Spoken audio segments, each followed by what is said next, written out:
Donkey Kong 64 was released in late 1999 to overwhelmingly positive reviews, picking up numerous 9 out of 10, 90% plus verdicts from people who, for the most part, probably hadn't played through the entire game at the time they turned in their notes to their editors.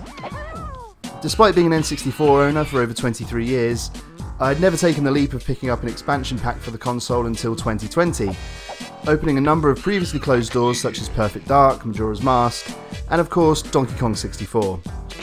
I was aware of various aspects of the game's reputation, but essentially went into the game blind, having avoided pretty much any details surrounding it. Here's what I discovered while streaming the game on Sundays between October 2020 and February 2021 about a game that has had an understandably polarising effect on gamers for over 20 years. The context of how I came to begin the playthrough perhaps warrants a brief mention. About 2/3 of the way through a weekly streamed playthrough of Banjo-Kazooie, this happened. Never quite... No, it has! I knew, I was just about to say, I don't feel that confident ever since the other week that we're going to have our game file. I think that my cartridge is busted, and it has. It's deleted our file. I was left in despair, facing the reality that after 22 years of faithful service, one of my favourite games ever had succumbed to old age and would finally have to be put out to pasture. Nevertheless, we needed to move on and quickly select a new challenge to fill our Sunday evenings, and after a brief deliberation, I uttered the fateful words that would change the course of the channel irrevocably. Let's do a 100% run on Donkey Kong 64. I was quickly corrected as it was noted that DK64's crown jewel was in fact a 101% run, which is mathematically impossible, but let's breeze past that.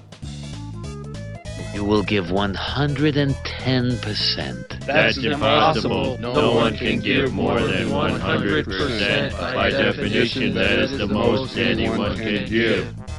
I acknowledge at this point that in order to complete the game, or at least see the end credits, you're not required to do everything the game has to offer. But much like a 70-star run on Super Mario 64, you haven't really completed the game, you've just beaten the final boss. As we all know, Super Mario 64 isn't finished until you've collected 120 stars and made your way to the castle rooftop. So while some of the negative points I'll discuss shortly can be avoided to an extent, in order to really claim completion of the game, you are going to have to face them head on. But this game isn't a disaster, far from it. There's an awful lot to enjoy. So let's take a look at the good before we discuss the less good. Donkey Kong 64 operates in the same way as comparable games of the time like Mario 64 and, least surprisingly of all, Banjo-Kazooie, with which it shares a number of very obvious similarities. There's a hub world from which you can enter each of the game's levels, and achieving certain objectives within those worlds nets you rewards, which you can use to access the next world and so on. The levels themselves are all enormous, with branching paths and tons of areas to explore, and for the 101% run, you'll need to get into every single nook and cranny available to you, and for the most part this is where the game excels.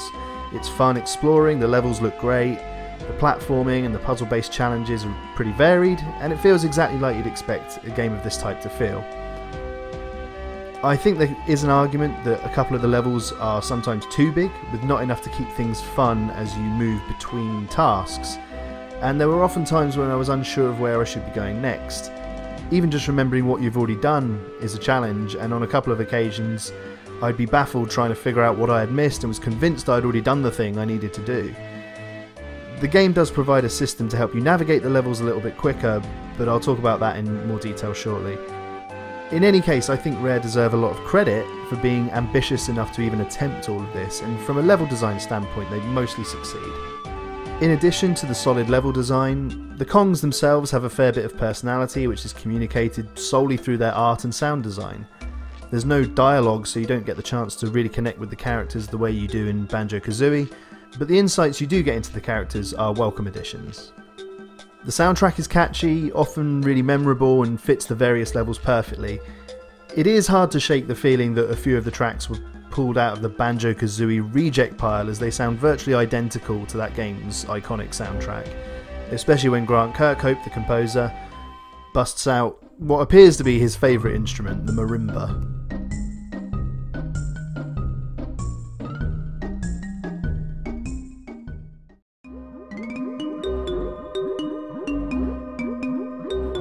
This isn't really a criticism, just an amusing quirk, and didn't detract from my enjoyment of the game. Other than that, here's a few smaller specific things I like about the game. The "oh banana" sound effect. The minigame where you have to keep turtles spinning on top of snakes. The minecart races were pretty fun and challenging in a way that feels fair. All of Lanky's sound effects, Tiny's hover move. The final boss battle was fun and challenging, and using the various Kong's different abilities was a fitting way to tie the game up.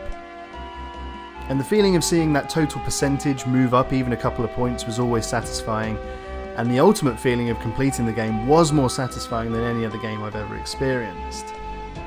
But was that feeling a sense of pride and joy, or relief that I could put the game behind me? And either way, is that feeling enough to save the game and justify the 93% awarded to it by Nintendo 64 magazine? It may shock you to learn that I'm not convinced it does, and here's why. Donkey Kong 64 suffers from a number of problems that significantly detracted from my enjoyment. Some of these are pretty infamous, others I've not heard talked about as much, and I'm trying not to nitpick. I'm not going to moan about tiny individual design choices that I didn't like. I'm trying to illuminate what the experience was like as somebody playing for the first time. Firstly, I want to highlight something I mentioned briefly earlier, which relates to the level design. Rare attempted to build vast, sprawling levels so big you could easily get lost in them, which you probably will. I certainly did anyway. Happily, to help you navigate your way around the levels a bit quicker, there are teleportation pads that take you across the level to another location. The problem is that Banjo-Tooie did something similar but much better. Banjo-Tooie uses the teleportation pads to allow you to move around efficiently. As you unlock more pads, the more parts of the level you can travel to quickly. The DK64 pads, on the other hand, come in pairs. Pad 1 will take you to the other Pad 1 once you've found both, and so on. So to get to the part of the level served by Pad 4, you can't use Pad 1. There are a couple of occasions, which in my mind for some reason only seem to exist in Crystal Caves, where this limitation is used in a way that's quite creative and is a mini puzzle of its own. But usually it isn't, it's just an inefficient way to move around. And that's if you can even remember where each one leads, which isn't always easy with 5 pairs in each level, which leads to a lot of this. Top down, that's not what I want. Again, Banjo-Tooie improved upon this hugely by telling you where you were going to before you selected it. This feels like a no-brainer that could easily have been implemented if the will was there. An oft-mentioned complaint about DK64 is the frustration of having to constantly switch between the Kongs, so much so that a hack was created allowing you to do this instantaneously.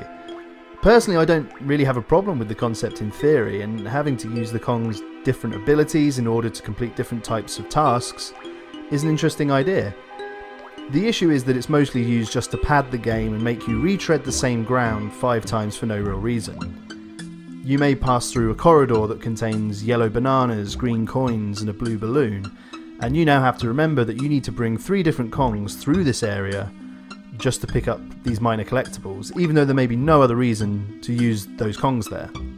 So you have to go and find a tag barrel, get one of the Kongs you need, go and pick up those bananas, switch again and so on, and have to do all of this before continuing on your way to whatever you were actually trying to do. Here's the worst example of this from Fungi Forest, where in order to progress, you need to bring out all 5 Kongs in a row just to each shoot a switch. There's no challenge involved or obstacle to overcome in order to shoot the switches because the barrel to change the Kong is right by it. It's just boring padding intended to add 90 seconds to your already bloated playthrough time. As the game goes on, you notice more and more tasks where you're essentially required to do the same thing with multiple Kongs. Hit a switch or play an instrument to open a door somewhere, make it inside the door before it closes and get the golden banana, or complete a minigame. And speaking of which... oh boy. I don't know whose idea it was to litter DK64 with tons of minigames, but it's a decision that backfired spectacularly. There are a staggering 16 different types of minigame to work through, and many of these appear multiple times. In fact, fully a quarter of the golden bananas in the game are won by completing minigames, which is absolutely ludicrous. Compounding the issue is that in some cases accessing the minigame requires completing a series of tasks for which you might think a just reward would be a golden banana without the need for the additional challenge. However, none of this would be a huge issue if the minigames themselves were fun. A couple of them are, I mentioned them earlier, but most of them are either so easy as to make them completely pointless, or so difficult that they sap your enthusiasm and energy. And let's be clear, they're not necessarily difficult in a way that makes you want to hone your skills and rise to the challenge. They're difficult because they're basically broken. Nowhere is this more apparent than in the absolute bane of my life, a game that's so terrible that it warrants its own section in this review.